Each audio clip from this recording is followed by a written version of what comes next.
about you. Buckle your seatbelt, put it on tight, and keep your in that chair until we turn off that light. Turn your electrical devices off as fast as you can. And whatever you do, don't make me ask you again. So tonight, get ready to fly, 'cause we're gonna live it on up. Okay, believe it or not, that was a bit of the Virgin America safety video, which is so entertaining. It's been viewed on YouTube 11.5 million times. Those are by people who are not on the plane. So what happens when an airline that bills itself on being slick and cheeky merges with an Alaska Airlines, an airline that has invested in efficiency and a more personal, traditional style? Well, travelers will soon find out, says WSJ's middle seat columnist Scott McCartney, who joins us now to discuss. Hi, Scott. Great to see you.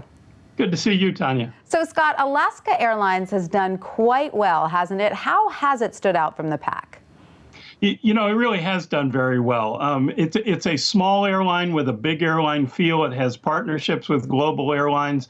It's invested in technology, in convenience, in efficiency. They run an on-time operation. They offer a 20-minute baggage delivery guarantee. They were a pioneer of iPads in the cockpit and kiosks in airports, and now printed home baggage tags. They were the first to install giant big overhead bins from Boeing where you can turn your bag sideways and actually have space for everybody to put a bag on board. So it's simplicity, convenience, get there on time with your bag. All good stuff, reliable, convenient. Now, looking to the other airline, Virgin America, this airline has a younger vibe, right, Scott? What is it known for?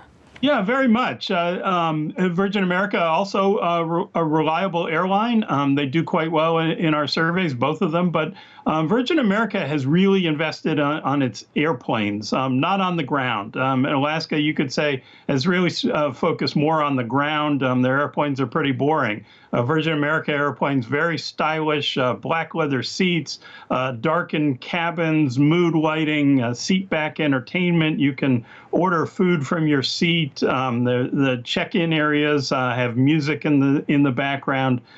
Uniforms are stylish. It's got panache, and that's something Alaska doesn't have. It sounds hip. So now that the merger has gone through of these two airlines, what will their love child look like? Yeah. I think this is really a referendum on where we are in the airline business. What's most important to travelers?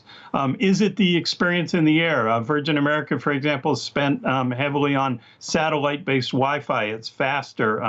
It raises your costs. Will passengers actually pay more or choose an airline because of satellite Wi-Fi?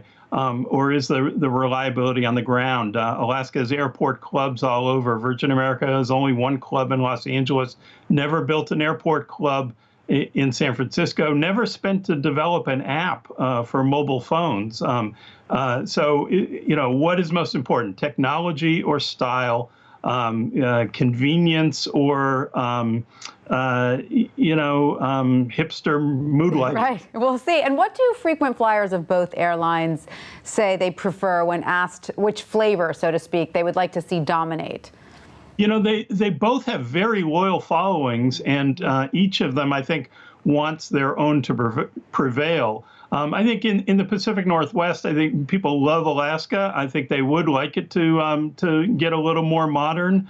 People in California who are regulars at Virgin America love the experience. It's not a traditional airline. They worry very much. And they've said, I hope Alaska doesn't change it. Well, Alaska's going to change it. Right. They're going to make it Alaska. But the question is, can they pick and choose different elements that will modernize Alaska and keep the feel, but also allow them to keep their costs low and their fares low, because they think that's the key to everything. Sure. One of the problems Virgin America had was they spent so much on their planes, it was tough to make money. Price is absolutely important, but I'm just curious, have executives looked into what travelers prefer when it comes to sort of on-demand, behind-your-seat ordering versus face-to-face contact with a flight attendant? Yeah, that's a really interesting feature and really interesting difference. Alaska really prides itself on multiple trips through the aisle with the cart, interaction between flight attendants. They do their safety briefing verbally, not like the video that you showed. A lot of people like the ability to just punch on the screen, swipe your credit card. You don't have to talk to anybody. The flight attendant shows up and tosses you your snack. They like that convenience.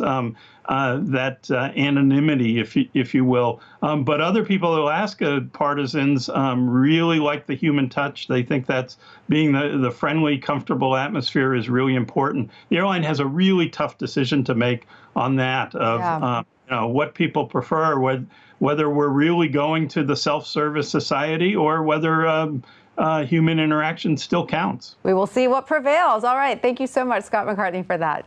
Sure. Good to be with you.